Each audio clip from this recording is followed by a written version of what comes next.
here. So as you can tell from my presentation title, although the title of the workshop is Resilience for the Long Run, what I'm going to talk to you about today is stress management and kind of the basics of understanding stress and the effects of stress on our bodies, and then how we can deal with it. And it's actually set up really well here because it sounds like you're going to be spending some time this afternoon working on mindfulness. So I'll give you some of the science behind what's happening in your body when you're stressed out. And then it sounds like this afternoon you'll have a chance to practice and figure out how to develop some techniques to hopefully cope with that. Before I jump in, though, I do want to start and acknowledge that I am very much like the University of Hawaii Center for Disability Studies. I work at the UCED here in Utah, and it's our 50-year anniversary. And so I just like to put that out there. We're just letting people know, and it's kind of a requirement that we put this 50-year slide and let people know that we've been around 50 years. I think a little bit longer than the Hawaii UCED, but we work very closely with Kariko and her staff out there. And anyway, it's fun to be involved in this work. So also, before I jump into my presentation, I do like to acknowledge that and just acknowledge that we're all taking time to be here. And so what I'd like you to do is just take a moment. We get rushed, we get hurried, and we sometimes forget that the most important thing is to be right here, right now. So what I'd like you to do is to join me in what I call arriving. And I want you to just sit upright in your chair, your back straight. You can feel like there's a string pulling through your head that's straightening out your spine, kind of helping your nervous system wake up. And I want you, if you're comfortable, to close your eyes, or you can leave them open if you want. And I want you to take 3 deep breaths in through your nose and out through your mouth. Take another deep breath in and let it go. And then take 1 more deep breath in through your nose and out through your mouth. And just by doing that, you've reset your system. You've told your system that I'm here, I'm now, I'm safe, and it's okay. It's a great practice to incorporate in really anything that you do. But also, as part of arriving, I like to acknowledge that for many of us, we are really able to do the work that we do because of the land that we are on. And although I'm here in Utah, I am presenting from what is historically Shoshone-Bannock land. Last week I was down in southern Utah on Navajo land. I know that they're in Hawaii, there's the native Hawaiian land. And I think it's important to acknowledge that we are all coming to this conference from different places and on land that is not historically, for many of us, our own. And I think it's important to acknowledge the people who traditionally came before, and the fact that we are all benefiting from this beautiful country and these beautiful places in which we live. So anyway, with that said, I'm now going to stress you out. That's my job here today. I am going to, and I probably don't need to do too much, because I began most of my presentations with the modest assumption that most people in the US experience chronic pervasive stress. And this is not just me guessing.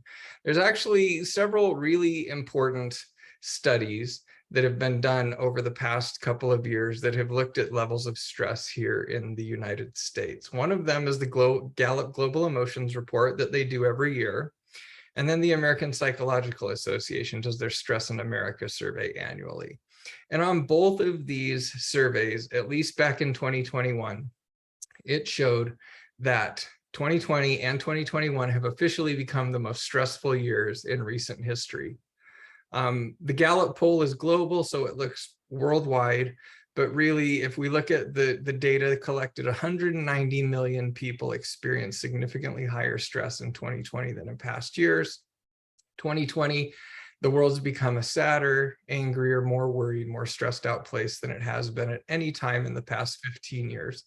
And if we look at employment, 57% of US and Canadian workers report feeling stress on a daily basis, which is up significantly from pre-pandemic times. And that is much increased from other places in the world where only 43% of workers feel that way. If we look at the American Psychological Association data, 84% of adults reported feeling at least one emotion associated with prolonged stress over in 2021. And of course, those most common feelings, of which we're all probably familiar: anxiety, sadness, and anger. And again, many of you I know are parents. I looked at the chat and I saw that many of you are coming to this conference as both professional and parents. Of course, the pandemic increased stress for parents. In fact, nearly half of parents said that their level of stress in their life is increased compared to before the pandemic. So saying that we're stressed out is a mild understatement. We're actually really at a breaking point in our country in terms of the stress that we feel on a day-to-day basis. One of the authors of the American Psychological Association report said we just weren't built to maintain this level of stress and hypervigilance and hyperarousal for this length of time. We are almost at a breaking point with so many stressors and with so many of them out of our control. So if you're feeling stressed, don't worry, you're not alone. The important thing, though, is to, I think, better understand what stress is and what it does to our bodies, because a lot of the public health and mental health issues that we are facing in our country today are due to the effects of prolonged chronic stress. Now, most of us are like this. Most of us, I think, go through our days, and especially if you're a professional and a parent, right, being so stressed out over being stressed out that you can't remember why you're stressed out, and that's stressing you out, right? This is really very much how many of us go through our day-to-day lives, unfortunately. We talk about stress, we mention to our family and friends that we're stressed, and yet many of us have a very difficult time actually defining stress.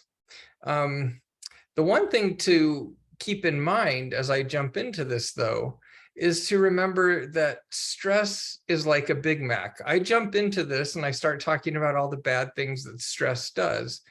And it is true that long-term chronic stress does some really bad things to our bodies. But stress is like a Big Mac. One Big Mac is okay, right? It's actually pretty good occasionally to have a Big Mac. That's actually a pretty awesome sandwich, right? Whoever decided to put Thousand Island dressing with the hamburger and pickles and 2 patties and an extra bun in the middle, that's a pretty dang good sandwich. And, you know, I myself enjoy them. The problem is that if I have a Big Mac, or well, if I sit down and have one, it's fine. If I have 3, probably not the best choice. If I have 3 or 4 Big Macs every day, well, we know from research and from several notable documentaries that it has a really bad effect on our life and our health. And stress is exactly the same way. A little bit's okay. A little bit is important to getting you up in the morning and to getting you out and doing what you need to do. But it's the long-term chronic issues that really cause the problems when we think about stress and its effect on our lives. So, as I said, we talk about stress, we feel stress, we say we're stressed, but many of us have never been taught what stress is. We're all actually very good at identifying the emotions and the effects of stress. People will frequently say, well, stress is when I feel anxious. Stress is when I feel pressure. Stress is when I feel, you know, depressed. I mean, people respond to stress in different ways, but very few people are actually have been taught what's really going on within our body. And so when we say that we're stressed, it is actually a physiological set of processes that occur. And so when we say that we're stressed, what we're actually talking about is the fight or flight response. The stress response can also be called the fight or flight response. You've probably heard of the fight or flight response. The fight or flight response is what this baboon is feeling. So the baboon is out grazing on the savannah, and all of a sudden the lion pops out. And that baboon, in the moment that it sees the lion, needs to make some pretty quick decisions. And in order to make those decisions, the baboon's body goes through a whole host of changes to prepare it for a significant expenditure of energy.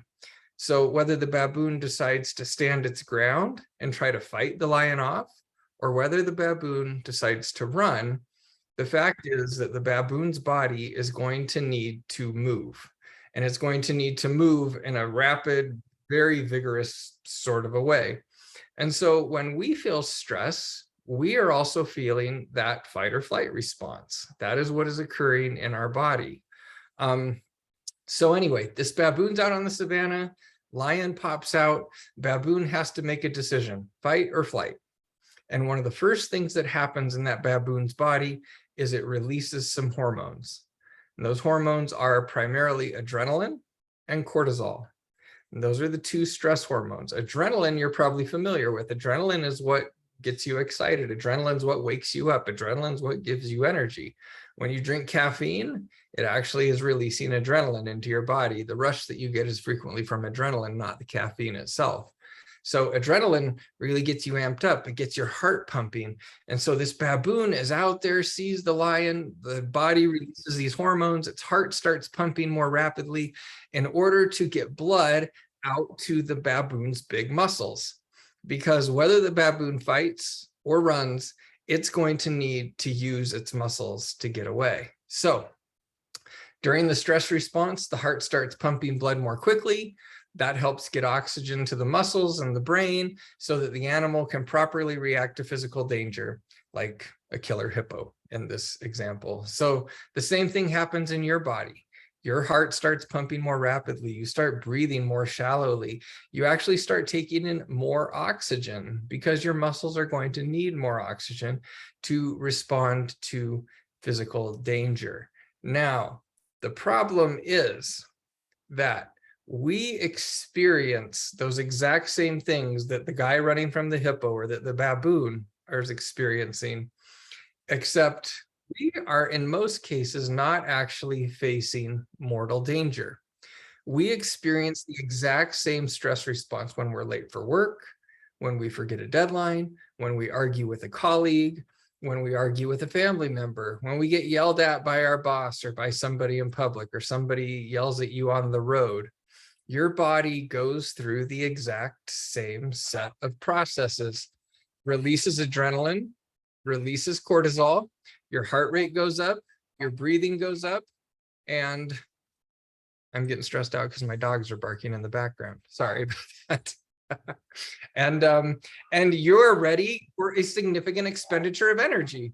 Your muscles are tense and you're ready to do something.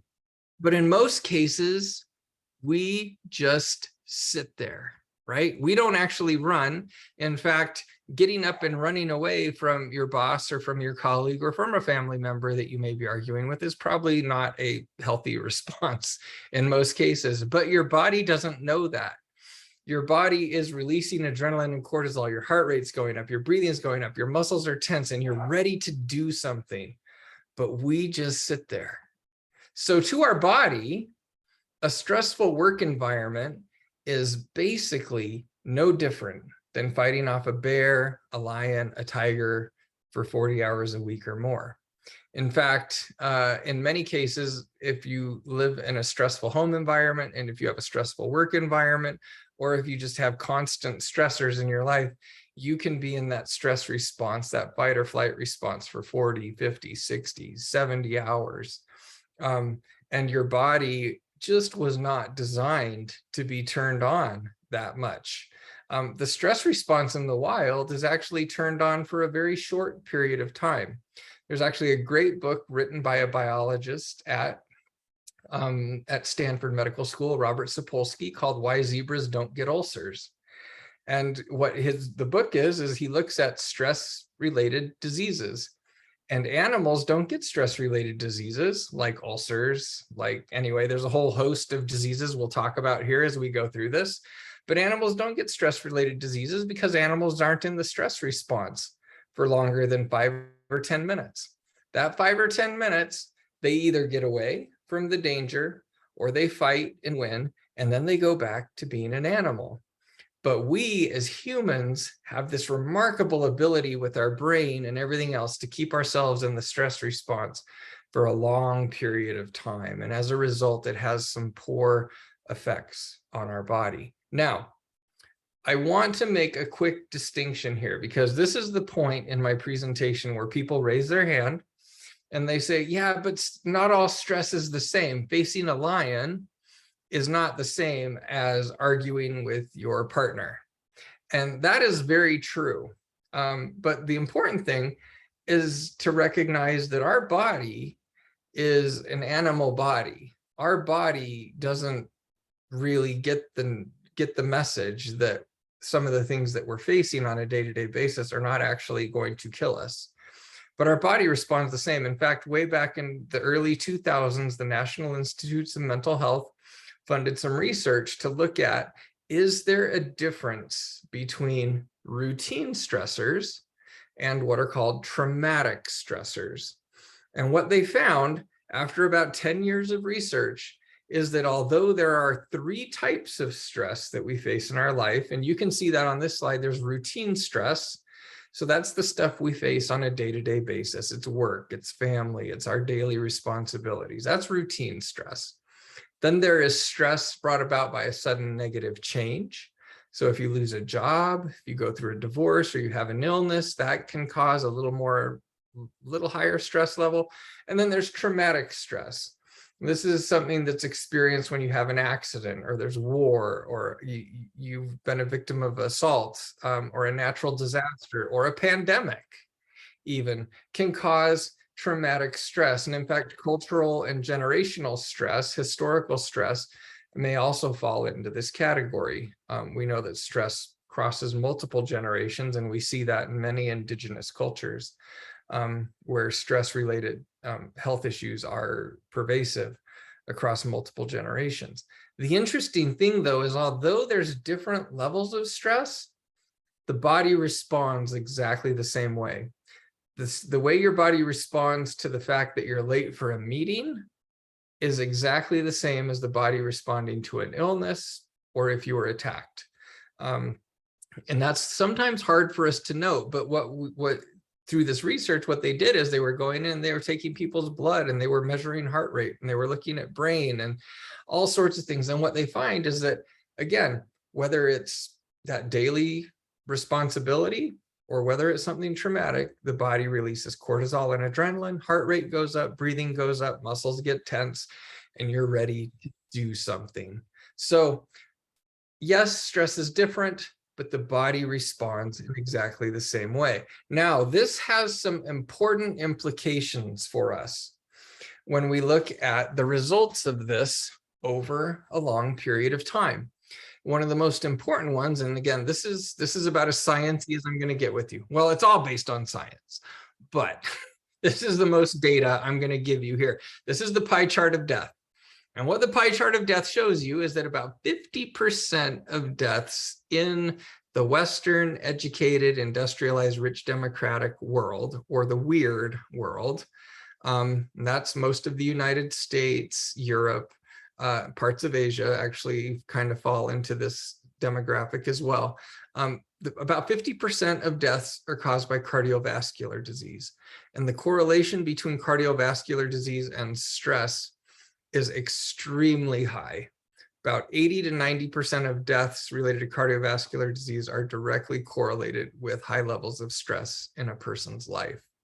Now, if we look at other things that will also kill you here on this chart, you'll see that there is cancer. And I'll actually talk about how cancer is related to stress here in a bit, respiratory. But really, if we look at some of the data, and we look at over the past 50 years, the American Medical Association, the National Institutes of Health, approximately 70 to 80 healthcare complaints in the United States are related to or are exacerbated by the stress that we feel in our day-to-day lives. So stress is having a real impact on our body. Again, and it's not just your cardiovascular system. Yes, that's the system that you feel when you initially face a stressor. You feel that heart rate go up. You feel your breathing get more shallow. You feel that tension and that anxiety from the adrenaline being released into your blood. But again, because we're human, we have the ability to keep this response turned on over a long period of time. And that is unique to us. Now, again, going back to that book I mentioned by Robert Sapolsky, what he found was that animals are in the stress response for 5 to 10 minutes, and then they either get away or they've fought off whatever danger's there and they go back to being an animal. Think about a zebra. A zebra is out grazing on the savannah and a lion pops up. The zebra chooses to fight or run. And within about 5 or 10 minutes, the zebra's either gotten away or it has kicked and somehow defended itself against the lion, and it goes back to being a zebra. It goes back to grazing and doing what a zebra does. You don't see zebras sitting out under the baobab tree on the savannah, right, having an existential crisis. I've lost my appetite. I don't think I can eat anymore because that lion might come back, and I don't know where my kids are. Where are my kids? Right? Zebras don't worry about those things. They go back to being an animal. They turn that stress response off and they go back. But as humans, we have this remarkable brain, and our brain allows us to tell ourselves stories about how terrible things were yesterday and how awful things might be tomorrow. And we can stress ourselves out just by thinking about things. And as a result, we can keep the stress response turned on for a very long period of time. And as a result, our body has to adapt for that because the body was not designed to have the stress response turned on all the time. So if the stress response is prolonged beyond just a few minutes, the body starts to shut down what it perceives as being non-essential processes. And the three that are primarily affected are growth, reproduction, and digestion. And again, this makes sense if you think about it from an evolutionary standpoint. If you're not going to survive the next 5 to 10 minutes, you don't need to grow up or out. If you're not going to survive the next 5 to 10 minutes, you don't need to digest what you just ate for breakfast, right? Doesn't matter. So the digestive system doesn't need to be running. And if you can't survive the next 5 to 10 minutes, you probably shouldn't be reproducing, right? At least that's Darwinism, I guess. Evolution says survival of the fittest. And if you can't survive the next 5 to 10 minutes, you shouldn't reproduce. And so the body actually shuts down these systems. And what that does is that ensures that all that energy that would have gone to growth, reproduction, or digestion is shunted to the stress response. It helps your heart continue pumping. It helps your breathing. It takes the blood away from your organs and puts it out to your big muscles so that you have the energy to run for your life or to open a can of whoop ass, which is really what you would need to do in the wild. But again, most of us are not in the wild, right? Most of us, it doesn't matter, but we see the long-term effects of this. Growth, for example, children who grow up in stressful home environments often suffer from a condition called failure to thrive. Failure to thrive is when the growth process has shut down in a child, and it is frequently correlated with high levels of stress in either a home or a healthcare environment. And what we have found is that if we can help remove the stress or help remove the child from a stressful environment and help the child manage their stress, that growth process turns back on. Failure to thrive doesn't mean you're never going to grow again. It just means you've got to manage that stress that's keeping that growth process shut off, and then it'll turn back on. Reproduction's the same way. Reproduction, it used to be when we were looking at infertility that people were looking for more and more invasive and drug-related interventions. What we've discovered is that in infertility clinics, we can actually help people manage their stress. And if people can manage their stress, the reproductive system in both either male or female can actually turn back on.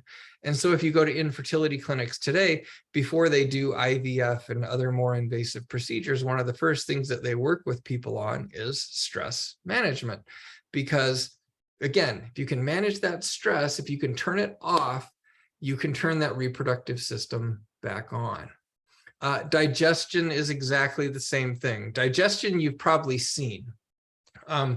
If you're walking on the beach or you're walking somewhere where there's birds and you startle a bird, you can see on the picture here, there's a duck with his head down and there's a lynx sneaking up on the duck. And when that duck pops up and sees the lynx, that duck is going to immediately, it's going to flight, right? That's what it does. It's not going to fight, it's going to flight. And when that bird flies off, what's the first thing it's going to do? Well, it's going to empty its bowels. If you've walked on the beach by seagulls or anything else and you've startled them or scared them, you probably had the experience of being pooped on. That is literally the seagulls or the bird's body, right? Emptying some excess weight out. It also serves as a deterrent for the predator, so that it's lighter, it's easier to get away. Your body does exactly the same thing. When you experience chronic pervasive stress, people end up with chronic diarrhea, irritable bowel syndromes directly correlated with this. Really, stress has a remarkable impact on that digestive system, and people who have that chronic stress find that if they can manage it, again, they can manage some of that diarrhea and other stuff. But really, now that you think about it, right, work stress got you down, don't worry. Remember, you'll lose all that weight from the stress diarrhea. So go. I know it's not funny if you're going through it, but now you know why your body likes to get rid of that weight. It serves as a deterrent, and it's also your body trying to lighten you up so that you can get away from whatever danger there is. Unfortunately, it's not very helpful when you have a desk job. So the other thing that your body shuts down when you're stressed out over a long period of time is your immune system. Now, your immune system requires an immense amount of energy to keep in balance. And again, when you think about this from an evolutionary perspective, it makes sense. You don't need to fight off that bacteria or that virus if you're not going to survive the next 5 to 10 minutes. And so the body really says, you know, we're under stress, we're in danger. We don't need to worry about fighting off this, right, external invader, because we may not survive. And so we're going to shut down the immune system. And again, that energy that would have gone to the immune system goes to the adrenal, the cardiovascular system, your big muscles, so that you're ready to run or fight. And all of a sudden, you find yourself open to a whole host of diseases. Now, people who have kids in school or people who work in education are intimately familiar with this. And so let me provide an example here of the immune system being affected by stress. Many of you probably have had the experience, whether it was when you were a student or if you're working in schools, where you work up to a vacation, whether it's Thanksgiving vacation or Christmas vacation, and you're trying to get work done, grading, you're trying to get your assignments turned in, you want to get all this work done, you have this surge of energy. And again, that's stress, that's that adrenaline in your body helping you do some of these things that you have to do. But again, over a long period of time, that immune system shuts down. And so you work, get the surge of energy, you go on break. And what happens? You wake up that first day of Christmas vacation and you have a sore throat. And all of a sudden, you find that you're getting sicker and sicker, and you end up being sick with who knows what, the flu, a cold, runny nose, strep throat, COVID, any one of a number of things during your entire break. And by the time your break is over, you're feeling better and you're ready to go back to work, and you go right back into that stressful environment again. So many of you have probably experienced that or have had children who have experienced that. Now you know why. It's because that immune system was dampened and it left you open to diseases, viruses or bacteria. And again, over a long period of time, this can really cause some significant wear and tear on your body. So the last thing that I want to share that happens in your body as a result of the long-term stress response is that your telomeres shorten. Now, telomeres are the ends of your chromosomes in your body. And when your cells reproduce, right, the chromosomes are what carry that genetic information that helps cells reproduce. And the ends of those chromosomes, X or Y, have little caps on them called telomeres. And telomeres, you can think of like the end of your shoelace. It holds, just like the little plastic ends of your shoelace hold the shoelace together so it doesn't unravel. Your telomeres hold your genetic material together so it doesn't unravel, so that when your cells reproduce, they make accurate duplicates. Now, what we've found over the past 25 years is that people who experience chronic stress have shorter telomeres than typical healthy telomeres. And in fact, we now have the ability to look at somebody's telomeres, your telomeres or my telomeres, and actually make a pretty accurate guess as to their lifespan based upon the length of their telomeres. In most cases, it's accurate within about 5 to 10 years. But what stress does is the stress hormones, cortisol and adrenaline, actually wear down your telomeres. They actually have an oxidizing effect. So if you think of what another thing that oxidizes is rust. Rust is what oxidizes iron or metal, right? It's water causes the metal to oxidize, and as it rusts, it falls apart. That's exactly what cortisol and adrenaline do to your telomeres. It causes them to oxidize and fall apart. And then once the telomere is gone or shortened, the DNA begins to fray. And as the cells reproduce, it makes less and less perfect copies, which again, if you have a genetic predisposition to certain cancers or to certain diseases, as that genetic material frays, it's more likely that you're going to see that manifest. You've probably also seen this in somebody who's gone through a traumatic experience. Many people have had family or friends who've gone through a traumatic experience, and after that experience, that person looks like they have visibly aged. And that's because they have. That stress from that trauma has, again, shortened their telomeres, and it causes wrinkles, it causes gray hair, it causes any one of a number of age-related conditions to begin to emerge. And it really contributes, again, overall to the aging and genetically, the manifestation of genetically correlated diseases. So, okay, so I bored you. That's everything that's happening from your neck down when you're stressed out. I haven't even told you what's happening from the neck up, but I'm going to do that now, because what happens from the neck down is important. What happens from the neck up, I think, is even more scary when you're stressed out. Now, before I do this, I want to make a distinction. That a distinction is between upper and lower brain. Now, your upper brain is the part of the brain that we all think about. It's that gray, wrinkly outside part of the brain. It's the one in this colored picture here. Your brain is not that color. It's all sort of whitish gray, but the colors help differentiate the different lobes. The most important part of the brain, the upper brain, is the frontal lobe, or the prefrontal cortex. And the prefrontal cortex is more developed in humans than any other animal in the biological world. And that prefrontal cortex is the part of the brain that makes us human. And actually, as we go up the evolutionary ladder, as animals become more and more complex and more intelligent, that prefrontal cortex gets bigger and bigger and bigger. So that's the part that really helps differentiate us from other animals. It's the part of the brain that helps you get up in the morning. It's the part of the brain that helps you organize your day. It's the part of the brain that tells you to pay attention to this and not to that. It's the part of the brain that allows you to tell stories about what's going to happen tomorrow or what happened yesterday. It's a really important part. Now, the other part of the brain that we all have is called our lower brain, or our limbic system. And this is the part of the brain that's embedded within that wrinkly gray exterior. It's in the center of your brain.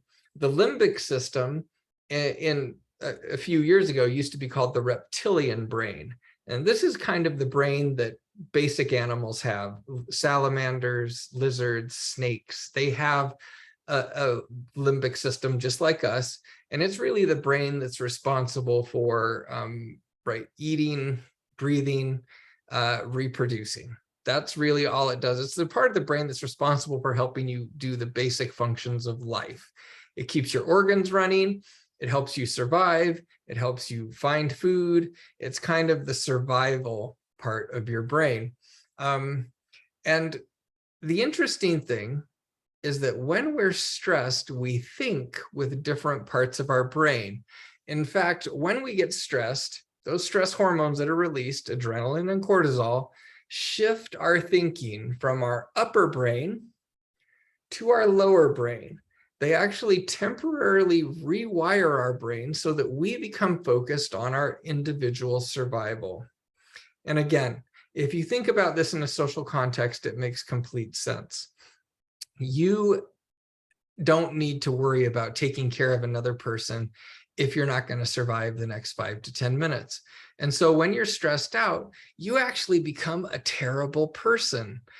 You've probably all experienced this. I experienced this. Even though I teach this stuff, I struggle with stress. And I will come home from a long day at work, and I'll walk into the house and I have 3 lovely kids, and my son will run up and want to tell me about his day at school or, sports or whatever. And I'll actually snap and I'll say something mean and I'll say, leave me alone. I can't listen to you right now. I don't want to deal with this right now. Right. And it's not that I don't love him. It's really that I'm stressed out, and those stress hormones have shifted my thinking to my limbic system, and I'm just focused on me, taking care of me. I'm focused on my survival, not thinking about, oh, this is my son. I should care for him and love him. And then maybe when I get old, he will care and love me, right? That part of the brain is not thinking. That is actually cut off. And we're terrible people. You're probably all better people than I am. You probably never get mad at people that you love. But if you do, you can now explain it. And literally, when you are stressed out, because your brain is thinking with your lower brain, you are biologically incapable of feeling love. That's literally what's happening. That part of your brain that says, oh, that's another person. If you're kind to them, they'll be kind back to you. That part of your brain's not working. And as a result, you are a bad person. We all do it, unfortunately. Now, let me tell you from experience, I once used this when I first started learning about this stuff about 15 years ago. I got in an argument with my wife, and I was thinking I was smart. And I told her, as we were arguing, I said, I just can't deal with you right now. I'm biologically incapable of feeling love for you. Let me just tell you right now, if you plan on using that, don't. Although it's true, it doesn't help.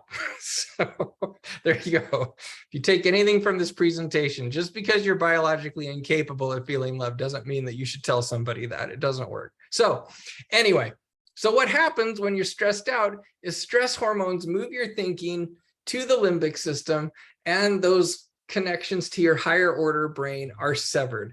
In fact, Herbert Benson at the Harvard Medical School, who's done a lot of this research, says that when you're stressed out, you are essentially giving yourself a chemical prefrontal lobotomy.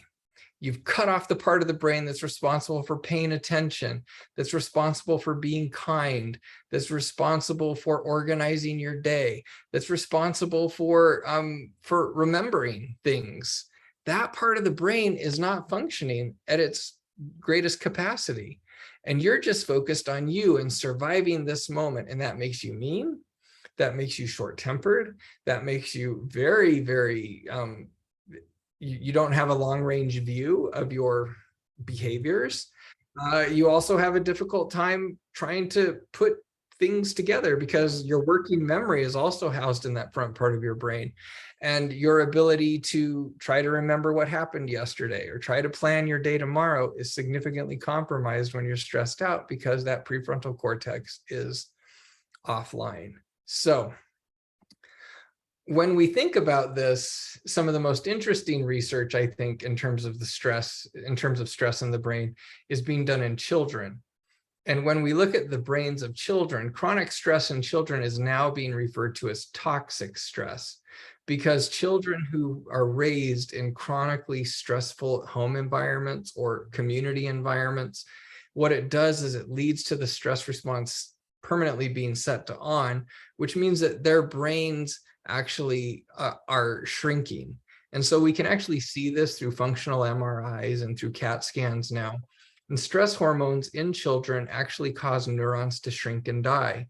Therefore, children who experience toxic chronic stress have fewer and weaker neural connections than healthy, unstressed children. And this has been measured multiple times. A lot of this research is being done by the Harvard Child Development Lab. They have some great videos on their website. I would encourage you to go check out if you're curious about this. But there are some real significant implications for stress, not just in you as an adult and how you behave, but in children and how children behave and how they interact with their world. So what does this all mean? Well, this means that when stress becomes overwhelming, when it becomes a chronic, pervasive part of our lives, that the risks for increased physical and mental health issues spike. And so long-term stress, as you probably picked up through this presentation, increases the risk for mental health problems. So anxiety, depression, substance abuse, insomnia, chronic pain, physical health issues like headaches, gastrointestinal problems, weakened immune system, weakened reproductive system, high blood pressure, cardiovascular disease, stroke. Many more things are directly correlated with the stress that we feel on a day-to-day basis. Unfortunately, we've relegated our physical and mental health. We've told ourselves we just need to be tougher. We just need to work through it. But if we ignore the stress that we face, and if we ignore the consequences of that stress, we're going to eventually be forced to pay attention to it. It's something we pay attention to when we have to, until it's too late. And then we have to go back and take care of it after the fact, which is usually not the most helpful. So if we look at, again, some of the facts to consider, 60 to 90% of healthcare visits in the US, depending on who's counting, are related to stress-related illnesses. 80 to 90% of behavioral problems in schools are related to the response to stress. That means that we can actually address a lot of healthcare issues and a lot of behavioral issues by merely helping people learn how to manage their stress. So in the last few minutes here, what I want to do is give you some tools. And you're going to spend some more time today working on mindfulness and other things, which are excellent tools for managing stress. But I want to help you understand that although our bodies have a stress response, they also have an equal and opposite response. So if our bodies are subject to the laws of nature, and if our bodies have a stress response, and they must have an equal and opposite response. And thankfully they do. It's called the relaxation response. The relaxation response was discovered in the early 70s by Herbert Benson. He was a cardiologist at the Harvard Medical School. He was doing research on high blood pressure in monkeys, and he was working with pharmaceutical companies to develop pills to reduce blood pressure. And at that point in time, the late 60s, early 70s, people were coming back from India. The Beatles had gone to Rishikesh and had come back and were talking about meditation and Hinduism and yoga and things. And some of these people ended up at Harvard and in Dr. Benson's lab, and they were essentially hippies.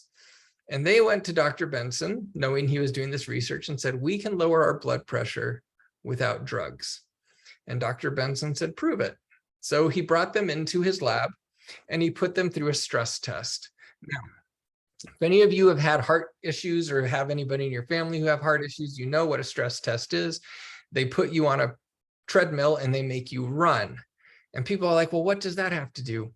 Well, it gets your heart rate up. But really, when you look at what happens in the body, it's called a stress test, because when you start running on that treadmill as fast as you can go, the body says, oh, this person must be being chased. Something must be chasing them.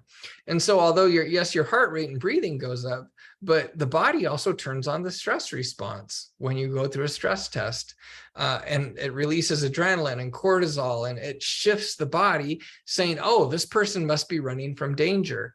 And so getting on, that's why you do a stress test when you have cardiovascular issues. That's why it's called a stress test, because it turns on the stress response. So Dr. Benson puts these hippies on these treadmills, gets them to run, and says, okay, sit down, lower your blood pressure. And they sit down and they started meditating. And within about 5 minutes, they had reduced their blood pressure, they had reduced their heart rate, they had reduced muscle tension, they had reduced oxygen consumption. Really, all the markers of stress had disappeared in these students' bodies.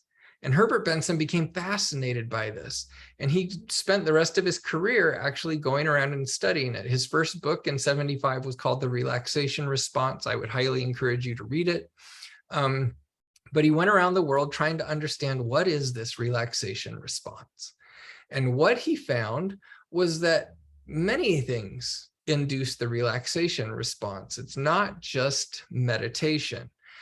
There's many things. And he said, okay, so what is it? If we boil everything down, how do we teach people how to use this response? And what he found was that there are 2 basic steps to the relaxation response. One is the repetition of a word, sound, thought, phrase, or muscular activity. And then the second step is the passive return to the repetition when other thoughts intrude. Now you're going to say, oh, that's largely cognitive. And that's true. But the important thing is, it's not just repetition of something in your brain. It can be repetition in muscular activity. So when we look at the research, anything that has a repetitive element, running, rowing, paddling, surfing, fly fishing, cooking, knitting, crocheting, dancing, high repetition weightlifting, yoga. There's a lot of muscular activities that induce the relaxation response. And what it does, and so not just muscular activities, but it can also be cognitive. So it could be meditation, it could be prayer, it could be singing. Actually, there's repetition as you sing. It could be the recitation of a mantra. It could be doing the rosary or mala beads through your hands, right? And repeating a mantra as you do that. Anything that has a repetitive element that turns your brain off, that brings your brain into the present moment and helps you recognize, I'm here, I'm now, I'm safe, I'm okay. That tells the body, oh, we don't need to worry. There's not actually danger. And it will turn the stress response off. Like it said on the slide here, it breaks the train of everyday thought and allows the body to turn off its stress response mechanisms and come back into a state of equilibrium. So the relaxation response is actually really, really important. And yet nobody's ever been taught this. But when, again, we look at the research, Dr. Benson started doing this. There's now labs in Stanford, UCLA, MIT, a lot of places that are doing research on the relaxation response. What we find over the past 30 years of work has been that when people do something that induces the relaxation response, whether it's exercise, meditation, really anything with that repetitive component to it, the heart rate decreases, blood pressure decreases, respiratory rate decreases, oxygen consumption decreases, muscle tension decreases, slow brain waves, which are good brain waves, increase. You have a lowered perception of stress, and you're less reactive. You're responsive. You're able to be more critical in how you approach stressful situations. So the relaxation response is incredibly important to understand and to practice. We don't need to practice getting stressed. The culture we live in automatically makes us stressed. And stress is actually a status symbol. Relaxation is not a status symbol, and relaxation is not something they're teaching you in school or anything that they're teaching you in the workplace or anywhere else. Because in our culture, in Western culture, American culture, I'm talking about, being stressed, being important, being busy all the time is what makes you a good person. Unfortunately, that lifestyle is slowly killing us. So The important thing, and I want to give you right here at the end something to practice to induce the relaxation response. And this is really the quickest way to turn on the relaxation response in your body. So there's a couple of other things on here that I'll talk through very quickly, but I want to teach you a quick tool for your toolbox. It's called the physiologic sigh. Now, the one thing that we've learned through a lot of the research is that we can use our breath to control our emotional states. When you breathe really fast, short, sharp breaths, right, like that, again, you're confusing the body, and the body says, oh, if they're breathing hard, they must be running, and there must be something dangerous, and the body releases adrenaline and cortisol. If we can slow down our breathing, though, it tells the body that we're safe and that we're okay. And so one of the things that's been discovered within the last 15 years is this thing called the physiologic sigh. This is based upon research by James Cooper at UCLA and by Andrew Huberman at the Stanford Medical School. And what they found is that we can actually tell our bodies that it's safe and okay by doing a really quick breathing exercise. And you'll see here, you can see the instructions. It says, take a deep breath in. So fill up your lungs. Then you take another small sip of air at the top so that you're even more full. And then you're going to release the air to a count of 7 to 10. So 1, 2, 3, 4, 5, 6, 7. So you extend the exhale. Okay, so what I want you to do is do that with me. So take a deep breath in, take another small sip of air at the top so your lungs are really full, and then I want you to release it to a count of 10. So 10, 9, 8, 7, 6, 5, 4, 3, 2, 1. Now what this does is there's a whole lot of science behind it, but what extending that exhale does is it tells your body that you're safe. It actually turns off the stress response almost immediately, and doing that physiologic sigh just 2 or 3 times in a row can actually make people feel sleepy. It slows down the heart rate, it lowers the blood pressure, it reduces your stress levels in your brain, it reduces your respiration rate, and it actually helps your body say, oh, okay, I must be safe, I must be okay. So that physiologic sigh, that's a very easy tool. You're going to be doing some more breathing exercises this afternoon. It sounds like doing mindfulness, but this is exactly what mindfulness does. In mindfulness, the repetition is paying attention to your breath, right? And as your mind wanders, you bring your attention back to your breath. And as you do that, you become better. You turn off that stress response. You bring your brain into the present moment. You say, I'm safe, I'm here, I'm now, I'm okay. Other ways to do this, there's box breathing, slowing down your breathing, breathing in for a count of 4, holding your breath for a count of 4, exhaling for a count of 4. That entire pattern can actually also help induce the relaxation response. If we look at the research, it doesn't take long.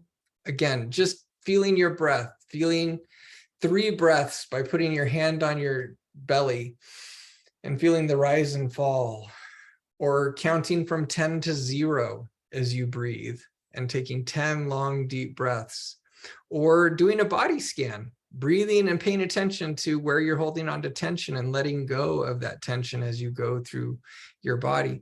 All of those things induce the relaxation response, and they become incredibly important to bringing us back into a state of health and wellness. Now, I am here at the end, and I'm going to I want to end by highlighting once again what I just pointed out a few minutes ago.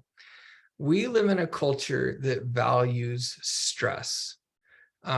Stress, again, is a sign of status, but stress is also slowly killing us. It's the cause of many of our health and behavioral issues in our society, I would argue. Therefore, we all need to take time to learn how to manage and to use the relaxation response to bring our bodies into a state of equilibrium. but we're bad at it, unfortunately. We haven't been taught these things. But as my friend Jake on Adventure Time said to Finn, dude sucking at something is the first step to being sort of good at something. You got to start somewhere. Now, at the end here, the one thing that we learned through a lot of this research is that a healthy mind, what happens in our mind, happens in our body. If you're stressed in your mind, your body's going to feel stressed. If you get on that treadmill and you run fast, you're going to stress out your mind. The body and the mind are inextricably intertwined. One affects the other. The important thing is to figure out what works best for you. Are you better at using your mind and using a practice like mindfulness to calm down your body? Or are you better at something active like running or rowing or dancing, where you use your body to calm your mind? It works both ways. The important thing is that you figure out what works for you and you practice. Now, at the very end, this is my last slide. People always say, well, I'm never going to get rid of all my stress. That is absolutely true. And my argument here is not that you should avoid all stress in your life. Stress is actually important. A few years ago, I went to India and we went to a kiln there that had been working for thousands of years. And we met this guy, Anurag Das. And Anurag Das made what I think is a profound observation. He said, every pot of clay needs to pass through fire to get strong. And people are just another pot of clay. Now, what happens if any of you have done pottery, you know that you can build a pot out of clay, but if you don't fire it, right, if you don't put it in the kiln, it's going to absorb water and fall apart eventually. It's going to crack. Now, you can put it in the kiln, but it has to be at the right temperature for the right amount of time, because if it's in the kiln too long, it's also going to break and crack. But that little bit of stress, putting that pot in that kiln for the right amount of time with the right amount of pressure, actually makes it stronger, more valuable, more watertight. It makes it functional. Humans are exactly the same. We need a little bit of stress. We need a little bit of tension in our lives. It makes us stronger. Unfortunately, what we're finding is that many of us have allowed that tension to become far too great. Many of us are cracking. Many of us are breaking. Many of us are experiencing the long-term health effects of chronic pervasive stress. And I would argue that we need to figure out ways where we can reduce that tension so that the stress we feel on a day-to-day basis doesn't break us, but makes us stronger. And with that, I have a little bit of time for questions, but I know I went a little bit over. I want to thank you for having me. I hope that this was useful. Thank you very much. Thank you so much, Dr. Wappett. We do have some viewer questions. Okay. If you don't mind. So the first one is in relation to the stress response. So this viewer is asking, so if we can turn it on via mindset, don't we have the ability to turn it off with mindset? Yep, we absolutely do. And that's where that relaxation response becomes very important. You can use your mind to calm down your body. So if you can bring your mind into the present moment, whether that's through focusing on breath or focusing on a physical activity or something, but if you can bring your mind into the present and help your mind say, oh, I'm safe, I'm okay, then yes, we can turn off that stress response. The big problem with us in our stress response is our brain frequently runs away with us. We can think about how terrible tomorrow is going to be, or we can think about how awful yesterday was. And we tell ourselves these grand fictional stories about how awful our life is and how nobody likes us and how we have too much work to do and everything else. And in most cases, it's not true. Our brain gets us all worked up and it gets our body all stressed out when we don't really need to do that. And frequently, the only thing that we need to do is tell our brain to turn off for a little bit.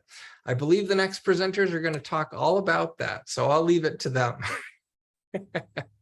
Okay, great. So I did want to ask one more question, and this is in relation to toxic stress. So one viewer is wondering if toxic stress in children can be reversed. It can, yes. We have found that if you can remove children from the stressful environment that they're in, and if you can give them the emotional support that they need, that children's brains can grow and can repair themselves. Now, this is where things like developmental delays and stuff come in, because especially in young children, they may be, again, there's fewer and weaker neural connections, so it can set them back months and in some cases years. So although the brain will repair itself, it can only repair itself so quickly. And so this is a big reason why we see, again, developmental delays and lags in development in children. So the good news is, yes, it can be reversed. It doesn't always completely get rectified depending upon the environment that child may be within. So yeah, and there's a lot more there, but just suffice it to say, yes, it can be reversed. All right. And you don't have to make this really long, but this is an important question to ask. Can telomeres be lengthened? No, telomeres cannot be lengthened. Telomeres, once they are short, they are short. Like I said, this is really interesting. If you want to look it up, the researcher doing this work, her name's Sarah Lazar. She's also at Harvard Medical School. But you can literally correlate somebody's lifespan by the length of their telomeres. So they've gotten to, like I said, where they can take blood, they can look at the length of somebody's telomeres and guess within about 5 or 10 years how long they're going to be able to live. So telomeres, once they're short, they're short. You cannot rebuild them, unfortunately. The brain is remarkable. The brain is plastic and the brain does repair.